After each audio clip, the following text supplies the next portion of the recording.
You doing? Real quick, on Monday, one of your former training partners, Craig Jones, shared a post on social. I'm sure you saw it with your former coach, John Danaher. Said that nature was healing, maybe implying that some of the beef there, the highly publicized beef, was quashed. If you had a chance to talk to either of them, any insight on that? Nope, I have no idea. I had I had knowledge that they were gonna have a meeting, but I'm just kind of focused on myself right now. So yeah, I don't know. Pretty good time in the world of professional grappling. UFC's continued investment in FPI, CGI planned again in August. Can you talk about how much responsibility you feel, kind of being one of the biggest stars in the sport and kind of carrying that torch for the UFC now? Responsibility I feel for being the biggest guy in the sport. Yeah, I don't feel any responsibility at all. I just kind of I am myself. I do what I gotta do, and I'll just take it one day at a time and have fun. Another one of your former training partners, Gordon Ryan, him and Mikey had some beef recently last year, going back and forth about the use of PEDs in the sport. Obviously, they're on kind of opposite ends of the argument. You've always maintained that you do it the right way. Can you talk about that beef and any comments on their back and forth? Well, I just think that using performance-enhancing drugs probably takes away from, the purity of the sport in the sense of like how good your technique is, how athletic you really are, because you can just overpower somebody. And also, like, a lot of these guys can just take steroids and not necessarily work out and build muscle. That's kind of like, that sounds like cheating, right?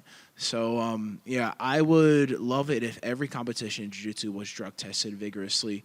And I look forward to the day that UFC commits to that. How important is it for the continued advancement of the sport? Obviously, different organizations view it different ways. Do you think cleaning the sport completely of it is going to help it continue to kind of grow into the mainstream?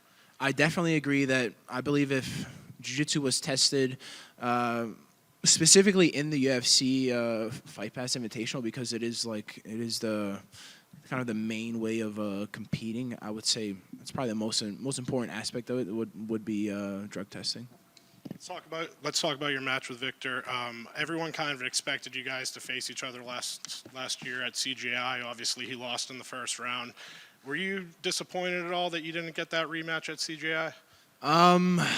Disappointed, I think, would be like an emotion. I don't really have any emotions. What adjustments do you think you need? Obviously, you guys have faced each other many times. What adjustments have you made going into this match where you'll finally be able to get the job done? Yeah, I just have a better understanding of the sport and of my game plan and techniques, and I'm just go out there and implement my techniques against my opponent and just enjoy it. Final prediction? Nikki Rod via submission. Thank you. Thank you. Right here. When you say you have a better understanding of the sport, what exactly do you mean by that?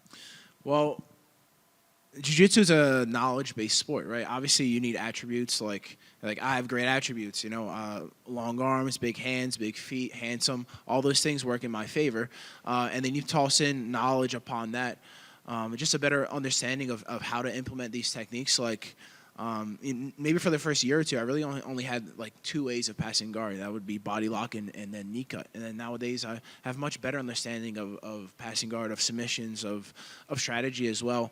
So, I think I'm going on my 7th year. This will be year 7 in June. So a lot of these guys have been in the sport for 15 plus years. So I'm definitely grasping a better understanding nowadays. Nikki, every time you've grappled Victor, it's a very competitive match, and somehow he always comes out on top. I guess what you kind of already alluded to, like what's going to be different, but I guess looking back on those matches, what are your analysis on them?